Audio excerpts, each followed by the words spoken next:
A minha avó costumava dizer que o problema do mundo é que ele anda muito mal frequentado.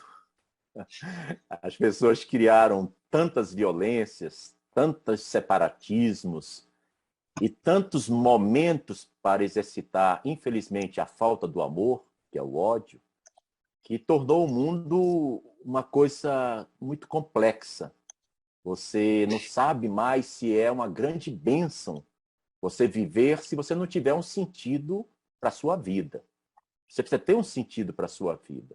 Senão fica muito complicado você todo dia de manhã acordar, se arrumar, se preparar, sair para o seu trabalho, Uhum. trabalhar 7, 8 horas, alguns até mais, depois voltar para casa e encarar mais outras coisas que tem que fazer e às vezes quando vai dormir já vai um bagaço, né? E no outro dia tem que começar tudo de novo. Realmente, que mundo é esse, meu Deus? Eu me pergunto muito. Porque se o século XX deu origem à era da guerra total, como havia sido afirmado pelo grande historiador inglês Eric Hobsbawm, ele que escreveu o livro A Era dos Extremos, onde ele trata das últimas 4 décadas do século passado, do século XX, nós vemos que o século XXI inaugurou, né, a era da insegurança e da iminência mundial de uma nova onda de guerras.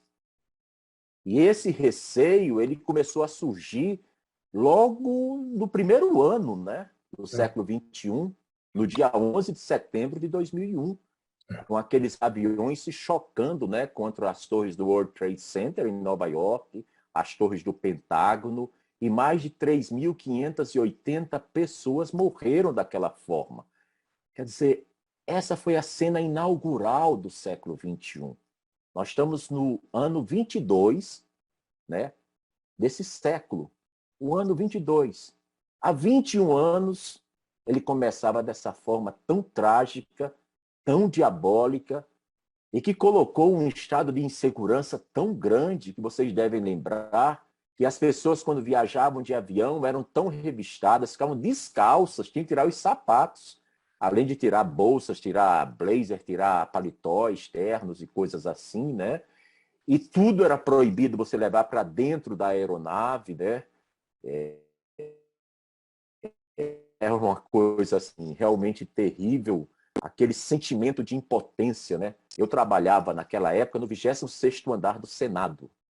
O Senado tem 27 andares, eu trabalhava no 26. E eu estava com a televisão ligada na minha sala, quando assim, break news, aí disse, estão sendo bombardeadas as torres e tal, e está se dizendo que é o início de uma guerra nuclear, e aí começava imagens de gente correndo, de poeira, ninguém sabia o que estava acontecendo.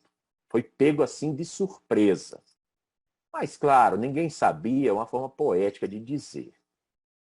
Um casamento, quando acaba, não foi porque ela fez o arroz com alho e eu odeio alho no arroz. Não é por isso que acaba um casamento. Vai acabando aos poucos, vai acabando aos poucos. Chega um momento que você coloca alho e a pessoa não gosta do alho no arroz, eu vou embora, não vou mais ficar aqui nunca. As guerras também são dessa forma. Muita injustiça social, muita fome, muita miséria, muito ódio acumulado, seja dos países árabes, de onde vieram os 19 terroristas, né? Seja dos países ocidentais que já estavam fazendo as suas caçadas das guerras do Golfo em 1991 e 1992. Então, 10 anos depois de 91, 92, tem aquilo lá. Aquilo não foi do dia para a noite. Aquilo era o ressentimento e o ódio e a impotência de o mundo não contar com instituições sólidas, multilaterais, como as Nações Unidas, para pôr um fim a essa avassaladora onda de violência que se perpetua geração após geração entre tantas nações do mundo. Infelizmente, não é uma maldição dos países árabes e dos países ocidentais. Existe na África vários países que guerreiam.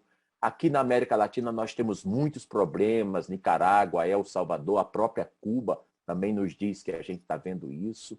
E agora a gente não precisa ficar muito procurando um lugar muito perto, né? Porque há 2 dias atrás a Rússia anexou 15% do território da Ucrânia. Uma guerra que começou no dia 4 de fevereiro. Portanto, daqui a 4 dias, daqui a 3 dias, que hoje é dia 1º de outubro, ninguém esqueça isso, hein, gente? Hoje é 1º de outubro. Viu? Daqui a 3 dias, no dia 4 de outubro, serão 8 meses de guerra. 210 dias de guerra, de bombardeios, de tropas, coisas que a gente imaginava, né, pelos filmes de ficção que a gente vê na Netflix, né, que as guerras depois da Segunda Guerra Mundial não seria mais com tropas, não seria mais com tanques, iam ser com drones. Os drones iam jogar bomba, os drones faziam isso, era contra-espionagem para cá, era troca de e-mails, de mensagens, era vírus, não sei o quê. Mas a gente viu agora mesmo está acontecendo uma guerra, e essa guerra são com milhares de homens, de seres humanos que estão na frente de batalha. Há 3 semanas foram convocados 300 mil soldados pelo Kremlin para lutar a sua guerra. Eu estou dizendo essas informações da imprensa ocidental, porque a imprensa ocidental nunca conta o lado de Kiev, da Ucrânia, que é outro problema que o mundo enfrenta. Que no início de uma guerra, Marco Oliveira, a primeira vítima é a verdade. Nós só sabemos o lado que acusa a Rússia. A gente não sabe o lado que a Ucrânia faça. Nem por que faz, nem sabemos a quantidade de tropas, não sabemos nada.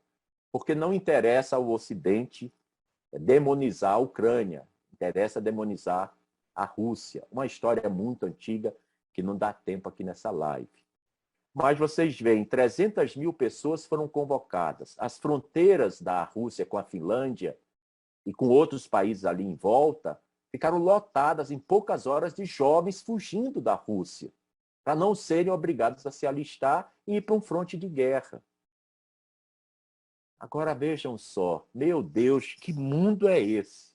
Que a gente pensava que a Primeira Guerra Mundial e a Segunda Guerra Mundial, e depois a Guerra do Vietnã, para citar 3 grandes guerras, já teriam sido suficientes para colocar um pouco de juízo nesse mundo. E outros desdobramentos estão acontecendo. Agora já existe uma união da China com a Rússia e com a Índia, que já não querem mais usar o dólar norte-americano como forma de pagamento de importação e de exportação.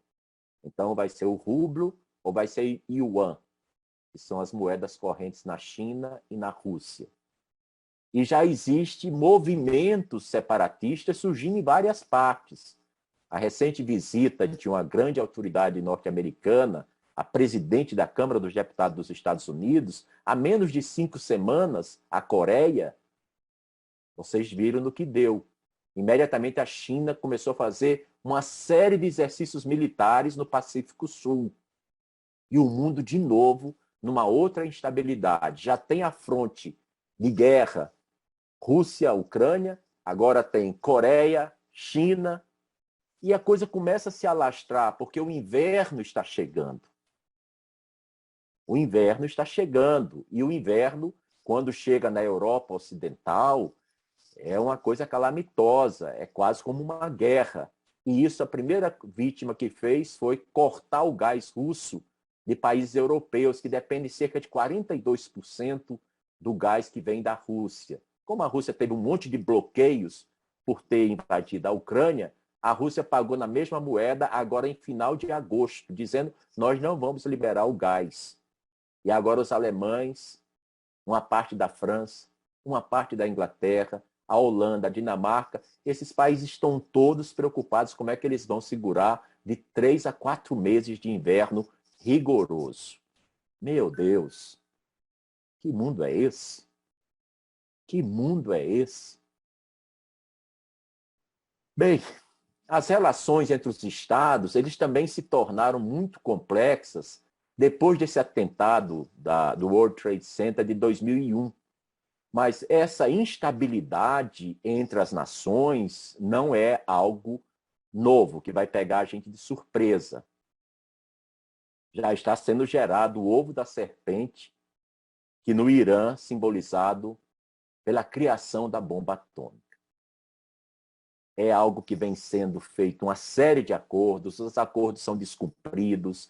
A questão toda é o enriquecimento do neurônio, porque esse urânio que vai ter lá é o urânio que eles vão colocar como suficiente para disparar ogivas militares de muitos megatons.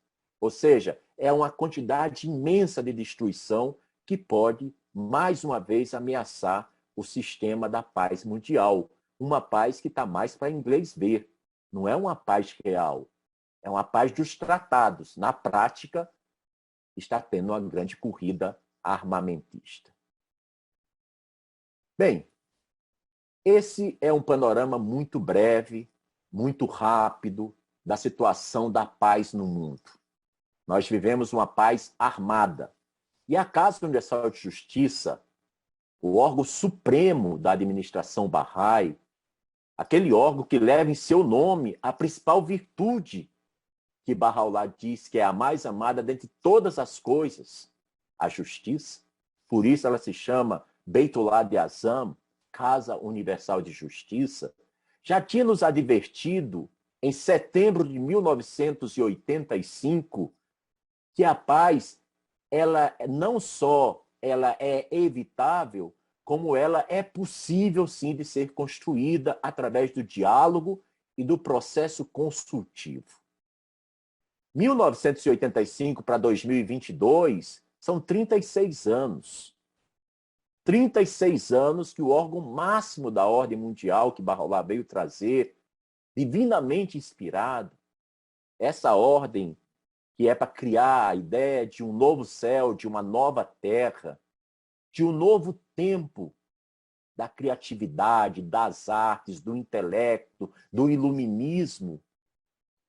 São 36 anos que a Casa Universal de Justiça passou a enviar mensagens mundiais aos líderes e aos povos do mundo. E ela diz que se a paz não for alcançada através de um processo consultivo, através de conversações, do diálogo, da diplomacia, nós teremos duas situações paralisantes. Uma dessas situações são os horrores inimagináveis. Então, Susan, Constantino, Goethe, Max, querido Willek, filho de Dona Maria, minha amiga. Vejam só que situação. Quando a Casa de Justiça diz que será através de horrores inimagináveis, significa que não é só explosão de bomba atômica, porque esse a gente consegue imaginar. Significa que não é só através de vírus biológicos, porque nós conseguimos imaginar. A Casa de Justiça diz que são horrores que a imaginação humana não consegue nem imaginar o poder de destruição, de maldade e de miséria humana que pode ser causado se a paz mundial não for firmemente estabelecida. A outra opção que a Casa de Justiça dá, que eu acho que já está rouca de tanto falar nas mensagens para os líderes do mundo, ela diz que a outra opção que a humanidade tem, né, é a humanidade encontrar o caminho do diálogo, através de uma solução negociada, procurando destacar qual é o bem maior que a humanidade precisa proteger. Essa paz precisa ser alcançada através da vontade coletiva dos povos. E isso a gente não está vendo. Por isso, cerca de 8 bilhões de seres humanos, já não é mais 7 bilhões e meio de seres humanos no planeta, cerca de 8 bilhões de seres humanos bem poderiam colocar a mão no queixo e pensar: meu Deus, que mundo é esse? Que mundo é esse? Eu queria compartilhar com vocês algumas percepções que eu tenho de natureza mais individual, porque aqui nós temos umas 10, 15 ou 20 pessoas, talvez mais, talvez menos, não sei exatamente quantos somos nós, mas nenhum de nós é líder de nenhum país, graças ao bom Deus. Então nós não estamos numa live das Nações Unidas. Então os problemas do mundo, nesse nível de estabelecimento da paz mundial, Os líderes têm que tomar uma decisão mais urgente. Mas no nosso nível individual, esses problemas são nossos. É uma ação limitada, mas é uma ação mais efetiva, porque envolve a questão da educação. E aí eu queria levar agora o assunto para o aspecto, vamos dizer, mais particularizado, que possa responder que mundo é esse que nos faz ter tanta angústia e ter tanto medo. Parece-me que o medo domina os corações e as mentes, que o medo está sendo incutido em cada um de nós em relação ao outro, em relação ao próximo. Vejamos, nós temos medo de abrir a porta e de receber uma pessoa desconhecida, que muitas vezes está ansiosa para receber apoio, para receber solidariedade. A gente pensa logo quando chega um estranho batendo na porta, né, que ele pode ser alguém que vai arrancar algum dinheiro da gente ou roubar alguma coisa, porque a gente tem medo do desconhecido, pelo nível de insegurança que a gente já está vivendo há muito tempo. Não é de 2, 3 anos. Há mais tempo ainda, a gente já tinha muito medo disso. E quando a gente vê as estatísticas das secretarias de segurança pública, seja de Portugal ou do Brasil, cada estado, cada província, quando mostra suas estatísticas, o número de assaltos em domicílios é imensamente grande. Não é pequeno. A quantidade de sequestros que existem, a quantidade de formas de violência que existem, são tão grandes que há menos de 10 anos aqui no Brasil se criou uma nova penalidade chamada feminicídio. Foi o reconhecimento que existe uma violência especificamente tendo como alvo a mulher, apenas por ela ser do sexo feminino. Olha que mundo é esse, meu Deus, que a gente está. O homicídio sempre, a vida inteira, há mais de 200 anos, nas modernas constituições dos países, o homicídio era homem e mulher quando eram mortos com violência. Mas há menos de 10 anos se criou, além do homicídio, o feminicídio, dirigido especificamente quando a vítima é mulher. E a mulher, ela nasceu mulher. Não foi uma decisão que ela tomou, mas por isso, nesse mundo que a gente não entende, tão louco ele se encontra, por isso ela pode morrer. E no Brasil, muito infelizmente, o feminicídio tem sido assustadoramente, porque tem a ver com o machismo e tem a ver com a violência do campo e a violência rural. Nós convivemos com medo da comunidade, do vizinho, do colega de trabalho, do colega do trabalho, porque ele pode dar uma rasteira na gente, puxar o nosso tapete e a gente cair, procurando o nosso cargo. Do vizinho, porque nós não sabemos se ele vai trazer alguém que não é uma pessoa de boa conduta e ele entrando no condomínio, ele aproveita para fazer uma limpa da vizinhança. Temos medo do trânsito caótico, das rodovias assassinas, de muitos guardas de trânsito, não são todos, graças ao bom Deus, mas guardas que recebem propina, corrupção, para não serem multados quando o motorista está embriagado, ou está levando lata de cerveja ou de uísque, garrafa de uísque dentro do carro, ou quando ele está com a lanterna quebrada e não está iluminando bem a estrada, ele pode matar alguém e a pessoa passa uma nota de R$ 50, uma nota de 10 euros e resolve o assunto na base da corrupção. Um trânsito que mata mais de 80 mil pessoas por ano aqui no Brasil, que é muito mais do que os 63 mil soldados norte-americanos que morreram na guerra do Vietnã. A guerra durou vários anos no Vietnã, matou 63 mil pessoas. No Brasil, no ano de 2020, cerca de 83 mil pessoas morreram no trânsito. Que mundo é esse, meu Deus? Então a gente tem medo da rua e a gente tem medo do mundo. E então temos que ficar em casa. E quando a gente fica em casa, nós trancamos tudo. Tem casas que tem 3, 4 tipos de fechaduras, com 4 tipos de manobras. Tem uns que é com biometria, tem outros que tem uma câmera de vigilância, é a voz que reconhece se vai abrir, se não vai abrir. Tem outras que são os velhos ferrolhos que são colocados com traves. Nós ficamos prisioneiros da fragilidade e da desconfiança. Reforçamos essa segurança com essas chaves, com esses ferrolhos. Cobrimos nossas janelas de grades para que ninguém possa passar, que não apenas quebre a janela e entre, mas também que não consiga passar entre os vãos, entre uma grade e outra. E enchemos de alarmes eletrônicos, observando tudo, anotando tudo o que está acontecendo. Então, meus queridos amigos, nesse mundo que a gente vive, nossos prédios, nossas casas se transformaram em condomínios penitenciários de luxo, cheia de controles, cheias de vigilância. Eu moro num condomínio que tem 12 pessoas rondando de moto o dia inteiro, 24 horas, passando em todas as ruas do condomínio. Seja dia, seja noite, seja meia-noite, 2 da madrugada, 3 da tarde, 5 da tarde, 10 da noite, estão sempre circulando o tempo inteiro. E para entrar no condomínio é uma verdadeira novela. Às vezes 20 a 30 minutos checando tudo da pessoa, mesmo que o dono da casa tenha autorizado que entre. Eles querem saber tudo, querem anotar o CPF, querem filmar a pessoa, querem tirar foto naquele mesmo momento da identidade da pessoa, quer tudo. Porque pode ser que um dos condôminos menos cuidadoso deixe um marginal entrar. E como a maior parte das casas não tem muros, nós estamos dentro de um condomínio, são jardins abertos, as pessoas poderão transitar facilmente de um lugar para o outro.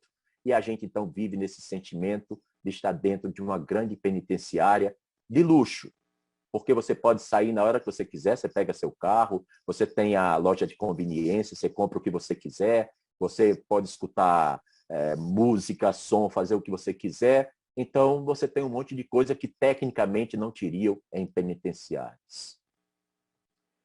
Mas nós também temos o Estado, Morceno. O Estado com seus tentáculos burocráticos. São os pesados impostos que eles cobram, não só dos brasileiros, nem só dos portugueses, dos de Guiné-Bissau, dos da Bolívia, dos parisienses, dos habitantes de Stuttgart. Esses impostos estão em todas as partes. E ele vai cobrando de tudo que você puder negociar, comprar, vender, receber de salário, receber de aluguel, porque as forças policiais e os serviços de informação, eles cresceram assustadoramente e alguém tem que pagar essa conta para o Estado. Apesar de toda a violência que a gente tem, era muito pior ainda se não tivesse as forças de segurança. Isso que nós temos, né? Agora, quem é que garante que o telefone da gente não está sendo grampeado? Quando você diz, eu estou indo no aeroporto pegar você, minha filha. Você está vindo de Petrópolis hoje, eu estou indo te pegar. E se o telefone estiver sendo grampeado e um marginal resolver ir no aeroporto no meu lugar ou acompanhar o meu carro na hora que sair? E no meio do caminho, dar um tiro num pneu, eu ir para o acostamento e acontecer uma desgraceira. Bem, o mais prudente parece ser a gente evitar ser transparente, ser sincero, ser bem-humorado. Você ser muito sincero, as pessoas pensam que você é boba. Só que você não é bobo, como diz um cacique indígena que eu conheci. Ele falava, I'm not bobo. Ele não sabia dizer bobo em inglês, mas ele sabia dizer I'm not bobo. E as pessoas tinham que entender o que ele estava falando. E isso acontece muito. Se você é muito sincero, se você é transparente, você passa uma certa fragilidade. Isso aí é um bobo. Não, vai lá, diz não sei o quê, mente descaradamente, diga não sei o quê que não foi possível, que não sei o quê. Você vai consertar um cano, aproveita e dá uma volta não sei por onde, já deixa o outro mais ou menos quebrado. Daqui a uma semana você é chamado de novo, que aí o outro cano também se quebra e lá vai você. Bem, agora eu vou falar de uma coisa que me interessa vivamente, né? Os medos que criam também é o medo da velhice. Porque a sociedade atual coloca a velhice como sendo o prenúncio da morte. Não deixa de ser a morte, mas a morte física. Para nós que somos barrais, nós sabemos que isso aqui é um rascunho. A vida mesmo, a arte final da vida, se chama eternidade. É quando A alma humana se liberta dos grilhões do corpo físico e vai à presença de Deus, evoluindo por infinitos mundos. Mas no mundo das pessoas que não têm fé, que também é um número muito assustador, a morte é considerada a escala final. Não é um pit stop. Para os barrais é um pit stop. Você ajeita os pneus, aí vai para outro mundo, continua lá. Você vai continuar a sua evolução por lá, porque aqui você pôde evoluir através do seu esforço e da aquisição de virtudes celestiais. Hazrat Abdu'l-Bahá diz que no outro mundo você não conta mais com seu esforço. Você não tem mais que se esforçar. Você conta apenas com duas coisas. A primeira delas, e sempre, a graça de Deus. E a segunda, as orações dos que estão aqui, que fazem para os que partiram. Assim como os que partiram, fazem para os que estão aqui. Mas quantos de nós já esquecemos de fazer orações para os nossos amados que partiram? Ou fazemos orações no piloto automático? Não relembramos coisas maravilhosas que vivemos juntos. Com o nosso pai, com nossa mãe, com nossa filha, com nosso irmão, com nosso tio, com nossa esposa, com nosso esposo, e por aí vai. Para as pessoas que não têm fé, a velhice é a antessala do desespero humano, da angústia, do nada. Então, passamos a ter pavor de contar nossa idade. Igual a Glória Maria da TV Globo, né? Diz que é mais escondida a idade dela do que o segredo de Nossa Senhora de Fátima. Ninguém sabia qual era o segredo de Fátima. A idade de Glória Maria também, uns falam que é 119 anos, outros falam que é só 52, outros dizem que é uma menina, 42, e tá bom demais. E ninguém fica querendo saber, e ela também não quer ajudar a esclarecer o mistério. Toda a vida ela diz, isso não me preocupa. Se não preocupa a mim, que a idade é minha, por que estão preocupando vocês? Então ela cria um mistério mesmo grande. E a gente então passa a evitar usar o termo de velho. Ah, o Tom é velho, o Max é velho, o Constantino é velho. A gente não quer usar esse termo. No máximo a gente chama de idoso. Ah, ele é idoso. E a gente passa também a chamar a velhice, para tentar não dizer que a pessoa envelhece, que está na melhor idade. Né? Claro que é conversa para boi dormir. Como é que é melhor idade? Você nem se lembra que você está em 1º de outubro e você acha que está em 30 de setembro. Isso é um desses esquecimentos. Imaginou quando você vai sacar dinheiro e a tua senha não bate com nada. Nada dá certo e da terceira tentativa fica tudo bloqueado. Então você não tem dinheiro nem para abastecer o carro porque você se confundiu com as senhas. Ah, eu acho que é a senha do meu 3º filho. Não, é do 1º filho nascimento. Ah, foi o dia do meu casamento. Aí mistura o ano com o mês, com não sei o quê. E eu tenho uma facilidade imensa. E o Hazi Jun, que Deus o tenha no paraíso de Abraham, sempre dizia, Tom, pelo amor de Deus, o Bab não se declarou em 1852. É 1844. Mas claro, seu Hazi, e eu falei 1844, vocês que entenderam errado. E aí todo mundo ficava rindo, e ele sempre tinha o cuidado com essas coisas, com relação às datas, principalmente. E uma das coisas disso que chama melhor idade é que a memória da gente vai indo para o espaço, pouco a pouco, devagar e sempre. Vai indo para o espaço. E que bom que seja assim, porque senão você vai ficar aprisionado a viver nesse mundo o resto da eternidade. Ninguém aguentaria. Graças ao bom Deus que tem um momento que você vai ter que ir para outra época. Imagina uma mulher com uma criança no ventre, em vez de ficar 9 meses, a mulher vai ficar 47 anos com aquela criança no ventre. Não tem quem suporte. 9 meses é suficiente, então já está bom, já nasce para esse mundo. Uns com 90 anos, outros com 115 anos. O Oscar Niemeyer, quando eu o conheci, ele tinha 101 anos de idade. Ele faleceu com 105 anos de idade. Foi o tempo que Deus permitiu a ele viver nesse mundo todo esse tempo. Infelizmente, a gente passa muito tempo cuidando do que é perecível. Academia, ginástica, esteira, hidroginástica, clorela. vitamina não sei o quê, comer um mamão todo dia pela manhã, não sei o quê, não sei o quê. A gente tem uma lista de coisas que a gente tem que fazer para poder manter o corpo muito bem. Mas o que a gente faz para manter o espírito muito bem? Meu Deus, que mundo é esse? E a gente troca uma soberania eterna por uma soberania temporária e fugaz. Essa pergunta não sou eu que faço. É Bahá'u'lláh nas palavras ocultas. Nobre, eu te criei. Por que te rebaixas? É Bahá'u'lláh que diz que nós não podemos trocar uma soberania eterna, duradoura, por uma soberania falsa e temporária. Bem, nós também sabemos que um medo que a gente tem é da doença, da enfermidade. Só nesse ano eu já fiz 3 cirurgias para tirar pedra dos rins. Eu acho que eu devia abrir um armazém de construção, porque eu nunca vi tanta pedra assim, é realmente muito doido. Quando eu acho que estou muito bem, e eu estou tomando tanta água que eu já estou prejudicando até o meio ambiente, que a água também não pode ser consumida demais. Eu já sonho tomando água. Mas o meu biotipo facilita a calcificação e eu fiz agora em novembro, eu fiz em julho e eu fiz em 12 de agosto. 3 cirurgias tirando pedra dos rins.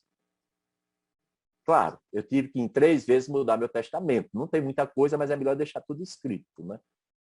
Por quê? Porque você nunca sabe se você, quando entra no hospital, se você sai andando, pensando bem. Por quê? Porque a saúde virou um grande negócio, Marco Oliveira. Os planos de saúde viraram grandes negócios. Tem uma máfia do Hospital de Branco. É uma minoria? É.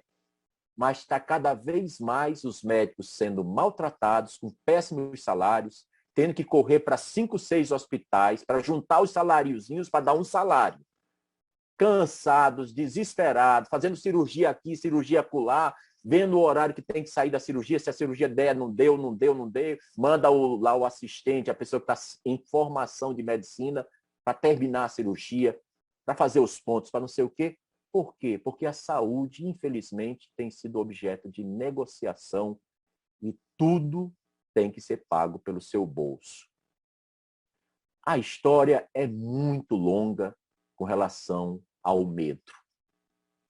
As pessoas têm medo de viajar, de abandonar o conforto doméstico, de se arriscar num acidente de ônibus,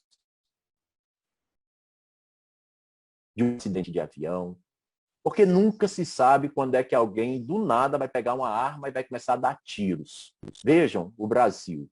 A quantidade de armas que o Brasil tem nesses últimos anos, que foi liberado para a população, supera os últimos 50 anos.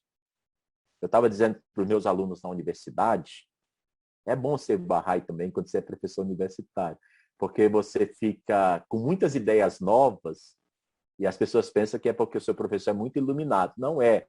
É porque Shoghi Effendi dá a cola para a gente. A gente pega tudo nos livros de Shoghi Effendi e fala lá e eles ficam numa animação, né? Então eu estava justamente comentando com eles, né? Como que as pessoas ficam numa situação dessa, numa ordem mundial cambaleante, a cada dia cai mais, e que nós temos ainda poucos construtores para o que vai ficar em cima dos escombros do velho que está sendo retirado de cena. Porque Bahá'u'lláh diz que em breve essa ordem mundial irá passar e uma nova ordem será desdobrada em seu lugar. Bem, que a ordem mundial está caindo, essa a gente já sabe e não precisa de gente para ajudar a cair, porque já está caindo de tão podre. Mas a nova ordem que está começando, essa precisa de muito trabalhador. Essa precisa de gente que use o livre-arbítrio e que possa fazer o dever de casa. Se não vai construir um mundo bom para você ainda usufruir, que seja para os seus filhos, seus netos, seus bisnetos e assim por diante. Então as pessoas têm muito medo de abandonar o conforto doméstico, têm muito medo de um ato de violência de uma pessoa anônima. E eu estava dizendo para os alunos lá da UNB que Eu sei quando a humanidade está muito mal, quando ela não cumpre as leis de um livro sagrado chamado Kitab Yaqtas. Aí todo mundo levanta o braço. Professor, quem é o Kitab? Quem é o Kitab? Não é uma pessoa, é um livro.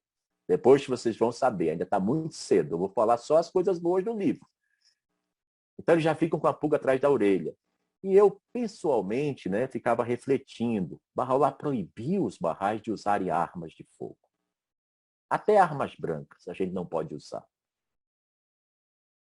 E quando eu vejo governos como o do Brasil e de vários outros países do mundo, não é só do Brasil, que facilitam o acesso a armas, eu digo, meu Deus, mais um ponto para se afastar do que Deus quer.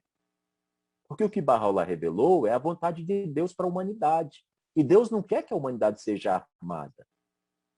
Então, se Deus não quer e os governos estão facilitando isso, os estados estão facilitando isso, é mais uma forma de criar violência e ser desatento ao chamado de Deus. Isso faz a gente perguntar uma e mais vezes, meu Deus, que mundo é esse? Todos também parecem ter uma opinião sobre a condição e a direção do mundo. Se você perguntar para qualquer um aqui, ou até fora daqui, para onde é que o mundo está indo, todo mundo sabe dizer. Se perguntar se o mundo está indo bem ou mal, também já tem uma opinião. Seja a opinião boa, ou seja uma opinião ruim. Muitas dessas opiniões são até relativamente desinformadas. Ou, às vezes, é informada de forma muito má pela mídia, pela imprensa, que geralmente tende a se concentrar nos aspectos negativos, né? Então, como resultado disso, as estatísticas reais geralmente não estão rapidamente disponíveis, acessíveis às pessoas. Nós sabemos que vários presidentes de vários países do mundo fazem todo início de ano legislativo um discurso que é chamado o Estado da União, mas não temos nenhum discurso que fale o Estado do mundo.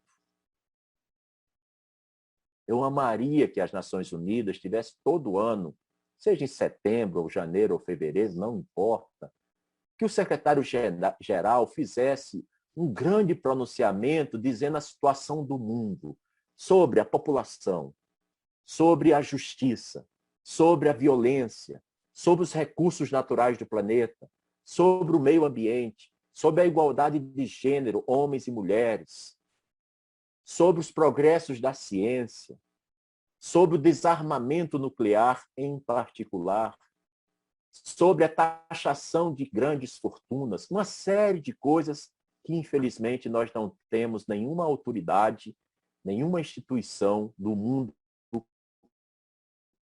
a gente conhece que nos alerte sobre o estado do mundo. Mas, queridos amigos, nós Baha'is aqui reunidos, nós temos. A cada Rizvan, a Casa Universal de Justiça envia uma mensagem que nos fala sobre o estado do mundo. A Casa de Justiça nos diz aonde nós devemos dedicar os nossos esforços, nos fala como é que está o processo de integração, de construção do novo mundo. Nos diz quais foram as perspectivas, por exemplo, dos agrupamentos Baha'is, dos marcos que eles alcançaram, quantos são em todo o planeta, por região, por continente, por país. Nos fala sobre as construções dos templos para adoração coletiva a Deus. Nos fala sobre os programas de educação das crianças, dos pré-jovens. Nos fala dos círculos planetários de estudo da palavra sagrada, que são os círculos do Instituto. A Casa de Justiça nos fala sobre a situação da economia, nos faz apelos para contribuirmos financeiramente para manter o processo de construção em funcionamento. E também nos fala sobre a beleza, as construções no centro mundial de nossa fé, na Terra Santa, como, por exemplo, o mais recente progresso, certamente, é a construção do santuário de Sirholá, do Mistério de Deus, Abdu'l-Bahá, que continua. Então, nós temos um conjunto de coisas muito consistente, muito boa que está acontecendo. Mas, meus queridos, Nara, Marco, vejam só, Susan Jun, nós podemos também pensar que nós temos uma tarefa dupla.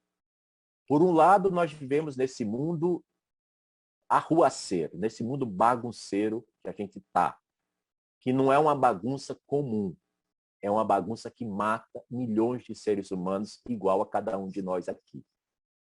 E, por outro lado, nós temos um processo de construção que é guiado por Deus através de uma instituição máxima, que é a Casa Universal de Justiça.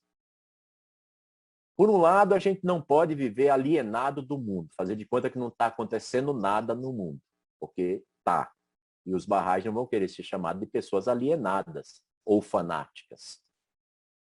Então, nós temos que nos abrir ao mundo e receber as massas sofridas da humanidade, trazê-las para o aconchego do abraço Bahá'í, trazê-las para o sentimento de perceber que nós somos os dedos de uma só mão, as folhas e os ramos de uma mesma árvore, as estrelas de um mesmo céu. Palavras essas pronunciadas por Bahá'u'lláh em 1863. O amado guardião Shoghi Effendi escreveu o seguinte: Moçem, preste atenção, porque o Max não perde nada. A revelação de Bahá'u'lláh, cuja missão suprema não é outra senão a realização desta unidade orgânica e espiritual de todo o corpo de nações, deve, se formos fiéis às suas implicações, ser considerada como sinalizando, através de sua vinda, a chegada da idade de maturidade de toda a espécie humana. Em suas cartas da Ordem Mundial de Bahá'u'lláh, aquele livro que a editora Bahá'í do Brasil publicou há vários anos, que tem as colunas da Casa Universal de Justiça na capa, aquele livro, As Cartas da Ordem Mundial de Bahá'u'lláh, nosso amado guardião Shoghi Effendi, ele entrou em detalhes sobre as muitas lutas que afetam a civilização ocidental. Devido à influência política que foi difundida do Ocidente, através da qual a interdependência econômica mundial já foi percebida. Vejam só, o amado guardião escreveu em 1948 sobre isso, e o processo de globalização começou em final dos anos 80. Quer dizer, quase 4 décadas depois, o amado guardião já tinha falado dos processos de globalização. Então, Shoghi Effendi sustentou que as crises que afetam o Ocidente afetariam de forma inevitável todo o sistema global. Olha, gente, a situação num país afeta o todo. Tem um documento que eu acho que mereceria a atenção de todos nós, até recomendo aos amigos dedicados do Rochinol Canta, que fizesse uma série de 4 estudos do documento chamado A Prosperidade da Humanidade, que é de final dos anos 1990, é aprovado pela Casa Nacional de Justiça, onde detalha as crises que o mundo passa e apresenta as soluções que Bahá'u'lláh traz. O guardião ofereceu aos seus leitores um modo de vida alternativo, guiado pelos ensinamentos barrais, que poderiam servir, sim, moça Carolina, servir como uma vacina para as agonias e os males que o mundo está enfrentando. Bem, uma progressista cidade do interior de São Paulo tinha, em 1960, Guide, 6 livrarias em 1960 e apenas uma academia de ginástica, uma academia de musculação. 2022, uma cidade do interior de São Paulo tem 60 academias de ginásticas e apenas 3 livrarias. 1960 era uma livraria, lembram? Uma livraria apenas, né? E hoje nós temos só 3 livrarias. E as academias de ginástica, que antes era só uma, hoje tem 60. Tem alguma coisa errada, meu Deus. Que mundo é esse? Claro que eu não tenho nada, nem vocês têm, contra você ter um corpo sarado, você cuidar bem do seu corpo. Não é Bahá'u'lláh que diz que o corpo é o templo do Espírito. Até que o corpo não pode nem ser cremado, nós temos que mostrar respeito. É Bahá'u'lláh que disse isso. Então, nós não temos nada contra você ter os cuidados do corpo, se exercitar, fazer esteira, musculação, puxar peso, caminhadas e bike, essas coisas. Mas o que me preocupa muito, queridos amigos, é a desproporção dos cuidados com o corpo em relação aos cuidados com o espírito. Me preocupa. E não me preocupa pouco. Vocês estão dizendo, o Tom ficou velho. Não é que eu fiquei velho, eu apenas consegui compreender um monte de coisa que eu ficaria mais feliz se eu tivesse compreendido lá atrás. E eu só compreendo agora. É claro que é meio ridículo, né? Que as pessoas queiram morrer esbeltas, né? Queiram morrer esculturais, com barriga de tanquinho, né? Aí a pessoa pergunta, como é que estava o defunto no velório? Olha, que maravilha, não tinha uma celulite, a pele do rosto toda esticada, não tinha uma ruga maravilhosa. Então vejam só, as pessoas se preocupam com uma coisa que no final vai entrar num ataúde e vai para a sua morada da paz final, que é os cuidados tanto com o corpo. Esse é o mundo que a gente está vivendo. Tudo hoje é virtual, infelizmente. As pessoas ficam trancadas em seu quarto. Em Brasília, um homem ou uma mulher pode ter um amigo ou uma amiga que mora em Tóquio, em Hokkaido, em Nara, a cidade japonesa. Pode ter alguém em La Paz, outra em Chicago, outra em Wilmette, talvez nos arredores de Paris, no Le Havre, sem ter nenhuma preocupação de, ao mesmo tempo, conhecer o vizinho de prédio ou de quadra onde ele vive aqui em Brasília. Mas ele é todo íntimo de todo mundo que está longe, né? Então, nós somos místicos virtuais, somos religiosos virtuais e terminando sendo cidadãos virtuais. Também somos, algumas vezes, eticamente virtuais. Temos 180, 320, 4.200 amigos no Facebook, 789 no Instagram. Uma subcelebridade tem 10 milhões de amigos no Instagram. Eu me lembro da minha mãe, há muitos anos, né? Minha irmã tinha criado uma conta de Facebook para ela e explicou para ela como é que a coisa funcionava. Ela até que se deu bem. Só tinha um problema, que era quando o Facebook pergunta como você está se sentindo hoje. E minha mãe contava tudo que ela estava se sentindo, a gente queria morrer. Eu estou com muita raiva, meus filhos não me ligaram, falaram que iam ligar, o final de semana passou, não apareceu ninguém, fiquei olhando para o celular, não sei o quê. Ele é um irresponsável, saiu cedo, até agora não voltou para casa. Aí eu tive que entrar, mamãe, pelo amor de Deus, quando o Facebook pergunta como você está se sentindo, não precisa contar tudo em detalhes. A senhora não precisa estar dando esse tipo de resposta. E aí um dia ela me disse, Washington, se você somar seus 5.000 amigos do Facebook, não vale um amigo real.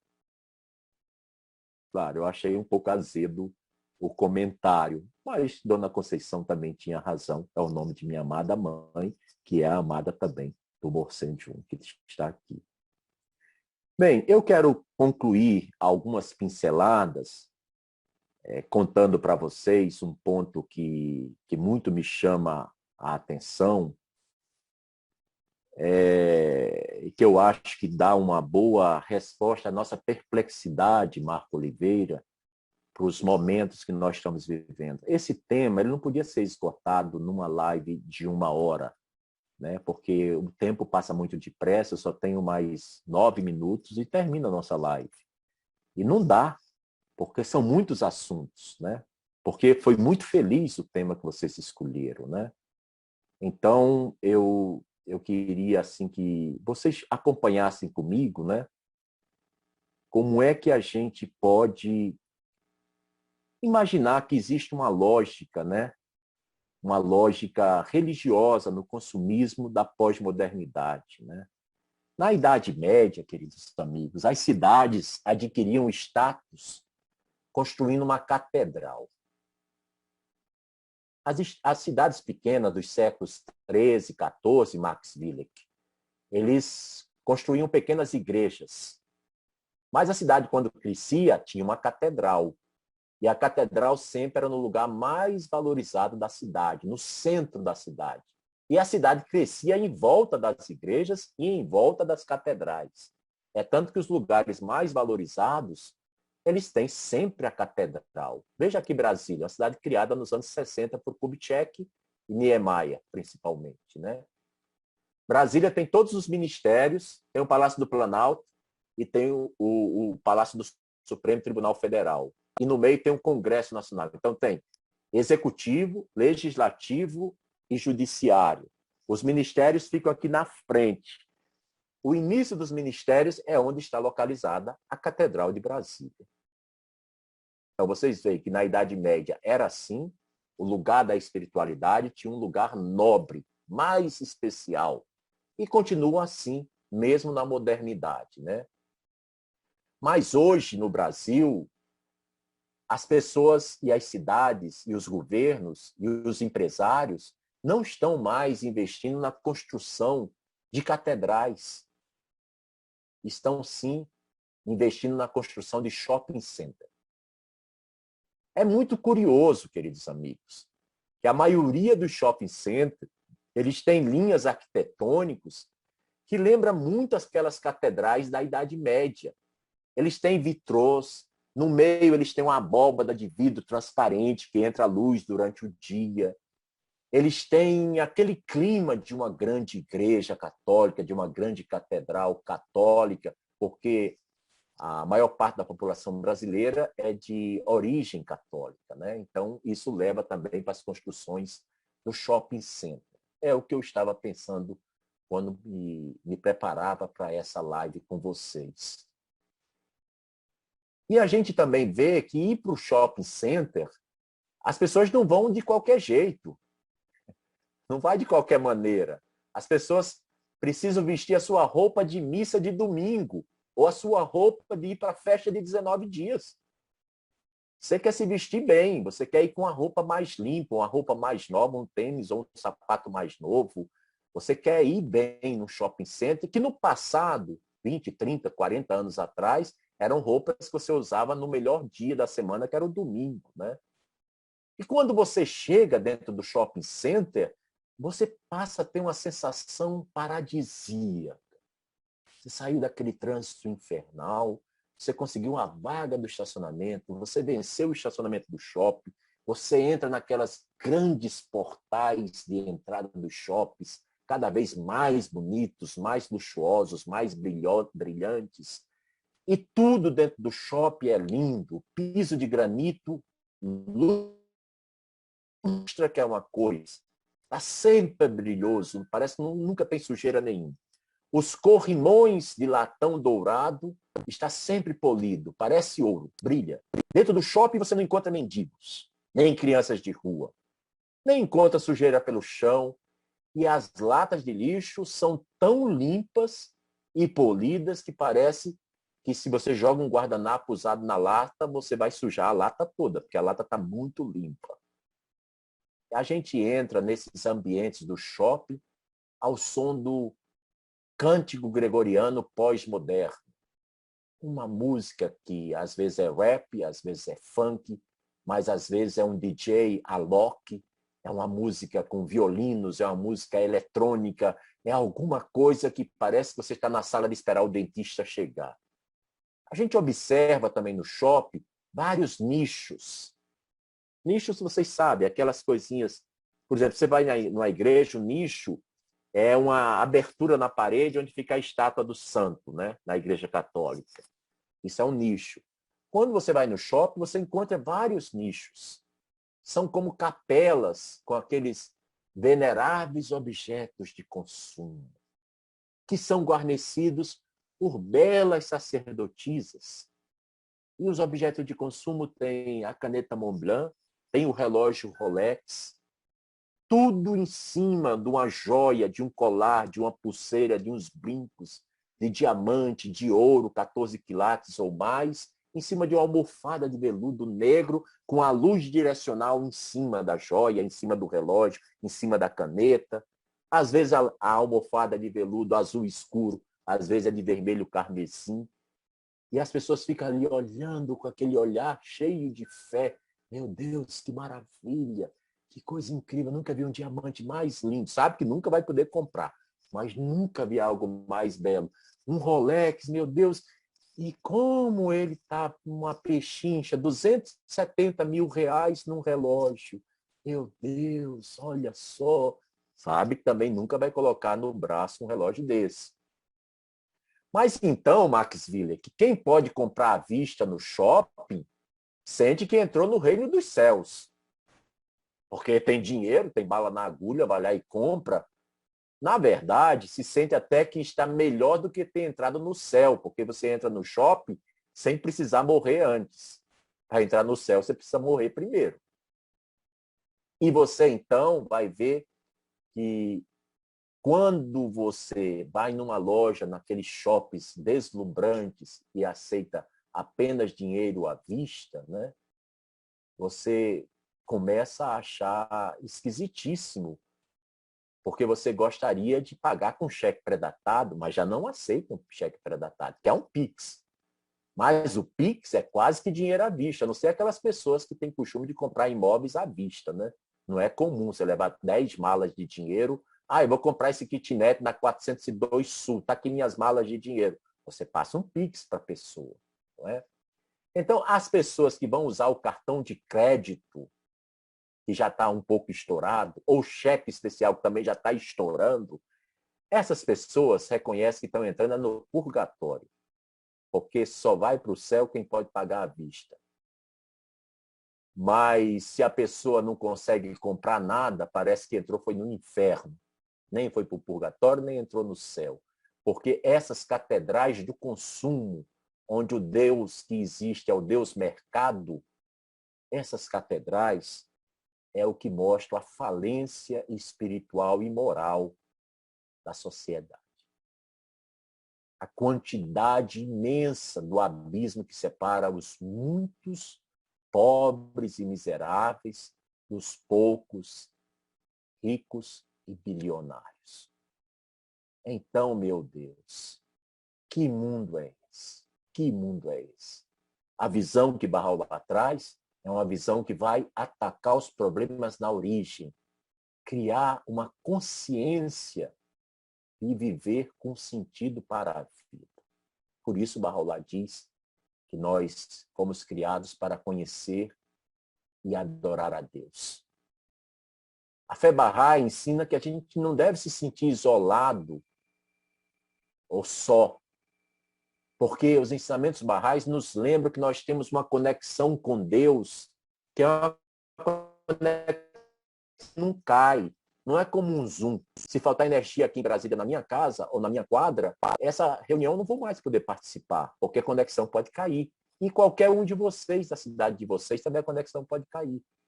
Mas a conexão com Deus, Max, essa conexão ela não cai. Ela é mais de 24 horas por dia, ligada o tempo todo e acessível. Mas você tem que querer se logar com Deus. Você tem que querer fazer a conexão com Deus.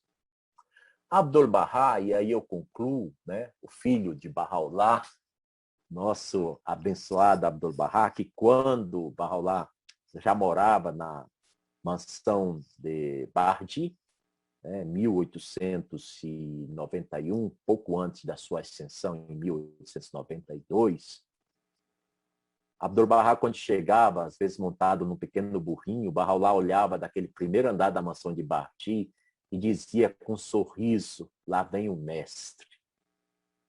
Aquele é Abdu'l-Bahá, que é o único Bahá'í perfeito.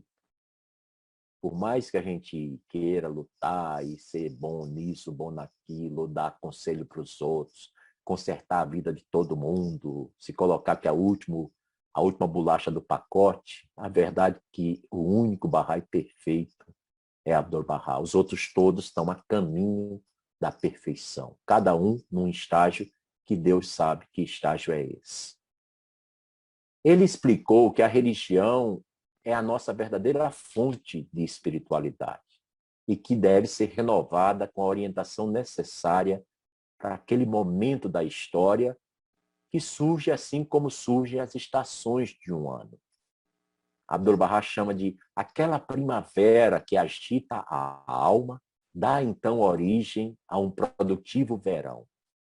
A palavra de Deus é proclamada. Sua lei é promulgada a todas as coisas e atingem um estado de perfeição. Continua Abdu'l-Bahá. A mesa celestial é espalhada. Quando esse sol atinge seu ápice, começa a declinar e aquela estação do verão do espírito é seguida pelo outono. O crescimento e o desenvolvimento são parados. As brisas suaves se transformam em ventanias que sopram. E a estação da penúria, da escassez, dissipa a vitalidade e a beleza dos jardins. Abdu'l-Bahá conclui assim.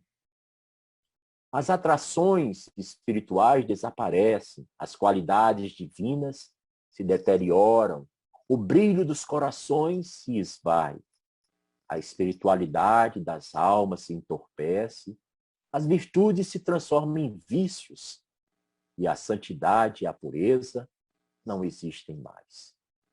Da lei de Deus nada mais resta que um nome. Dos ensinamentos divinos, nada mais que uma forma exterior. Os fundamentos da religião de Deus são destruídos e aniquilados. Meros costumes e tradições tomam seu lugar. Surgem divisões e a firmeza se transforma em perplexidade. Continua Abdu'l-Bahá. Os espíritos morrem, os corações murcham, as almas enfraquecem. Chega o inverno, ou seja, o frio da ignorância e da inconsciência envolvem o mundo. E prevalece a escuridão dos desejos traiçoeiros e egoístas. A apatia e a rebeldia se seguem. Mas quando, no entanto, continua Abdu'l-Bahá, a estação do inverno já passou, a primavera espiritual retorna novamente e um novo ciclo revela seu esplendor. A brisa do espírito, a manhã radiante surge, as nuvens da chuva misericordiosa desce sobre toda a terra, os raios do sol da verdade brilham e o mundo do ser é insuflado por uma nova vida e adornado com um manto maravilhoso.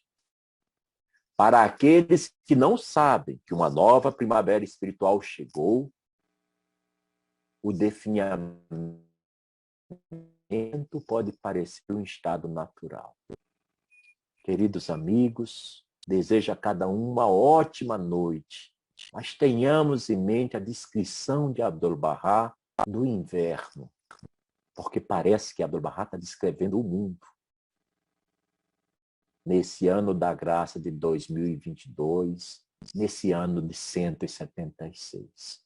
O inverno, aquilo tudo que Abdu'l-Bahá falou com tanto desalento e com tanta tristeza.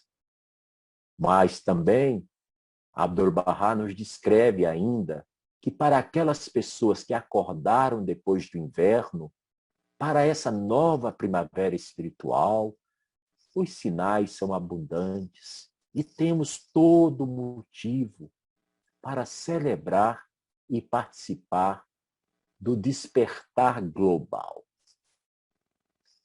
Geralmente, queridos amigos, as palavras de Abdu'l-Bahá nos encorajam a ser felizes.